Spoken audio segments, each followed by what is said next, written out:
vous avez tous entendu parler, j'en ai listé quelques-uns ici. La liste n'est pas exhaustive, en sachant que l'obésité, avant tout, c'est un problème de masse grasse.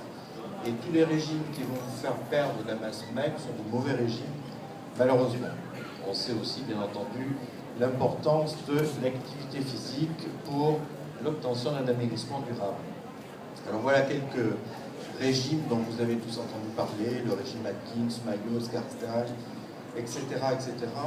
Et beaucoup d'autres régimes, puisque tous les ans, vous voyez fleurir de nouveaux régimes qui vous promettent monts et merveilles et des amaigrissements extraordinaires, les derniers étant effectivement basés sur la diète protéique, dont on connaît aujourd'hui tous les méfaits.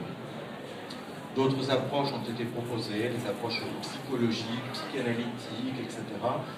Et à ce propos, je vous rappelle qu'aux États-Unis, par exemple, les médecins qui prennent en charge les problèmes de poids ne sont autres que les psychiatres. Il n'y a pas de prise en charge de l'obésité par des médecins nutritionnistes, ce qui est quand même un peu regrettable.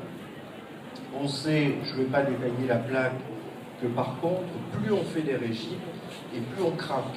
Et c'est là où il faut déjà commencer par s'interroger. Vous voyez en fait que ce soit chez les hommes ou chez les femmes, plus vous allez avoir un nombre de régimes important, plus finalement les compulsions alimentaires, généralement compulsions alimentaires sucrées, très délétères, vont augmenter. Chez les femmes, c'est évident. Chez les hommes, croyez-moi sur parole, c'est aussi important. Et c'est vrai que déjà à partir de 2 à 5 régimes amaigrissants, on a beaucoup de mal à réfréner ces compulsions alimentaires. L'industrie pharmaceutique s'est bien entendu engouffrée dans la brèche et nous a proposé bon nombre de médicaments. Là encore, la liste n'est pas exhaustive et fort heureusement, beaucoup de ces médicaments ont disparu de la circulation puisqu'étant extrêmement délétères. Vous avez entendu parler de la Combilia, du Sibutral, du Nanorex, enfin, toute la série des amphépramones, le Triacana, et reste éventuellement leur lista dont on va dire un mot, et puis toutes les gélules.